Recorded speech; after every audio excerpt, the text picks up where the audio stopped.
आज आपण या व्हिडिओमध्ये उपवासाचा बटाटा कसा बनवायचा ते बघणार आहोत। खूप सोप्या पद्धतीने अगदी 5 मिनिटांमध्येच हा बटाटा बनवून तयार होतो। त्याचबरोबर चवीला खूप छान होतो। चला तर मग सोप्या पद्धतीने रेसिपीला सुरुवात करूया। 8 ते 10 बटाटे अगोदर आपण कुकरला चांगले शिजवून घेतलेले आहेत। साली काढून हाताने चांगले कुस्करून घ्यायचे आहेत। बटाटे चांगले मऊसूत शिजवून घ्यायचे आहेत, त्यामुळे भाजी चांगली मिळून येते, अजिबात कोरडी वाटत नाही। त्याचबरोबर तुम्ही इथे बटाटा कुस्करून घेण्याऐवजी त्याच्या फोडी देखील करून घेऊ शकता। पण बटाटा कुस्करून घेतल्यामुळे खाताना चांगला तो मिळून येतो, अजिबात कोरडा वाटत नाही, घशामध्ये अडकल्यासारखा वाटत नाही। आपण हा बटाटा उपवासाच्या भाकरीबरोबर सुद्धा खाऊ शकतो।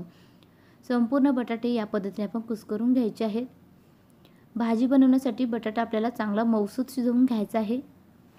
बटाटे आपण एकदम जास्त स्मॅश करून घेतलेले नाही, थोड्याशा मोठ्या फोडी देखील ठेवलेल्या आहेत। आता आपण वाटण काढून घेऊ। वाटणाकरता 10 ते 12 हिरव्या मिरच्यांचे तुकडे करून घेतलेले आहेत। 1 चमचा जिरं टाकून घेतलेला आहे, मिक्सरला बारीक पेस्ट करून घेऊयात।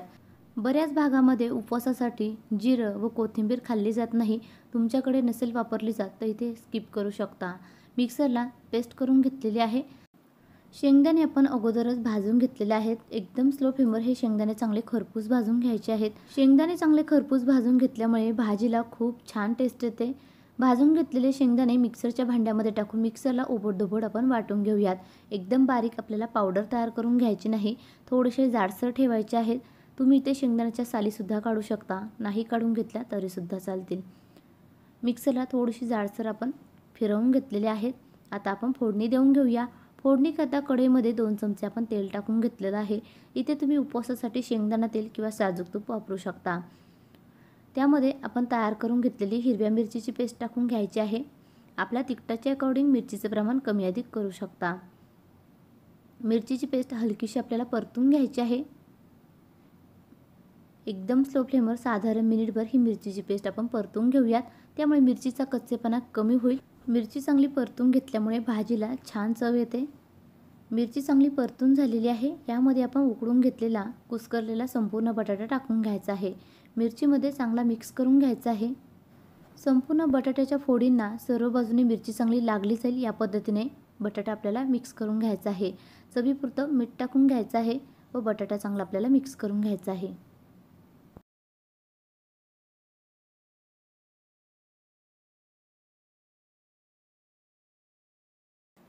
बटाटा चांगला मिक्स करून झाला की यामध्ये आपण भाजून घेतलेला शेंगदाण्याचा कूट टाकून घ्यायचा आहे। शेंगदाण्याचा कूट देखील भाजीमध्ये चांगला आपल्याला मिक्स करून घ्यायचा आहे।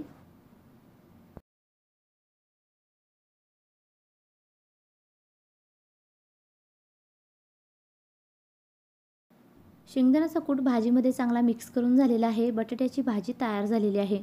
वरून बारीक चिरलेली कोथिंबीर टाकून घेऊयात। तुमच्याकडे कोथिंबीर नसेल वापरत तर इथे नाही टाकून घेतली तरी सुद्धा चालेल। कोथिंबीर टाकून भाजीमध्ये चांगली मिक्स करून घ्यायची आहे।